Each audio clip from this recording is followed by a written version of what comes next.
Hi, I'm Matthew Chinman. And I'm Shari Rogel. And we are implementation scientists from PitDisc, here to talk about the progression of research and how implementation science can speed that up. It can take years for new ideas to make it into regular practice. Say you have a problem that you want to address, say homeless individuals using drugs. You come up with an idea. That idea can lead to an intervention, which is just a fancy way to say that we have a service to help people. The first thing you have to do is test that intervention, usually under more ideal conditions. That's called an efficacy trial. For example, with this very depressing example, you could get some funding and hire providers with high levels of skills and training. That's a big deal because the providers would be paid to do what you want. That's why it's called ideal conditions. If the results of that study are positive, then you could try testing the intervention under more real-world conditions. That's called an effectiveness trial. For example, you might use community providers who don't answer to you to deliver the intervention. If your intervention works under those conditions, then you can be even more confident that you have something worth implementing. Then you could do an implementation study where the sole focus would be to get the intervention used. That's the bare minimum, though. It usually takes more trials than that. Matt, that's a lot of studies and a lot of time. I know. It's called the research pipeline, and it takes on average 17 years to get an intervention from the lab to everyday practice. But I'm impatient. I want all those great interventions out there as soon as possible. What can we do about that? Well, once again, it's implementation science to the rescue. Implementation scientists, assemble. So, how can we make science go faster? By something called the hybrid designs.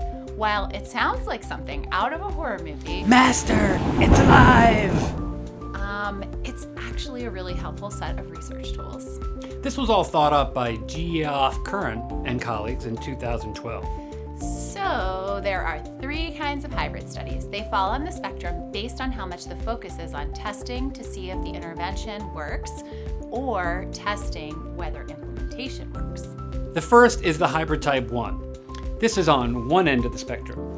It's pretty easy. It's basically an efficacy trial, but at the end of the trial, you ask all about the implementation barriers and facilitators that providers experience during the study. It doesn't have to take that much extra time and money, but you get the 411 on what you need to do to make implementation go better the next time and beyond. So, the focus is, does my thing work? And your side hustle is, what are all the implementation factors at play? The next is hybrid type 2. This one is in the middle and it's a bit more complicated.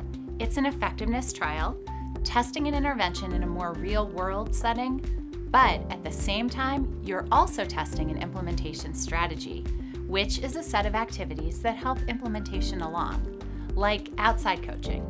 So, this study, you come away with information about the intervention and the implementation strategy. Hybrid type 3, the other end of the spectrum. Now, you really just want to get your thing, your now evidence-based intervention, out there and figure out the best way to do it. If you've done a hybrid 1, you have a good idea of what the potential barriers are. If you've done a hybrid type 2, you have a good idea of what implementation strategies to try. Now you can explicitly test the strategy in a hybrid type 3. But, since this is a hybrid after all, we also want to collect some data on whether the intervention gets outcomes. So hybrid 3s typically use an easy-to-get, ready-made data source for that, like data that hospitals already collect. Okay, let's bring it home. You may have noticed that as we go from hybrid 1 to 2 to 3, the focus shifts from primarily testing the intervention to primarily testing the implementation strategy. Research is slow. Hybrid designs, by combining elements of both implementation and traditional research designs, can make research go faster so that interventions that help people can help people faster. And the hybrids can be used with a wide range of research designs. So, now you've been scienced. Implementation scienced. You leave me. Oh.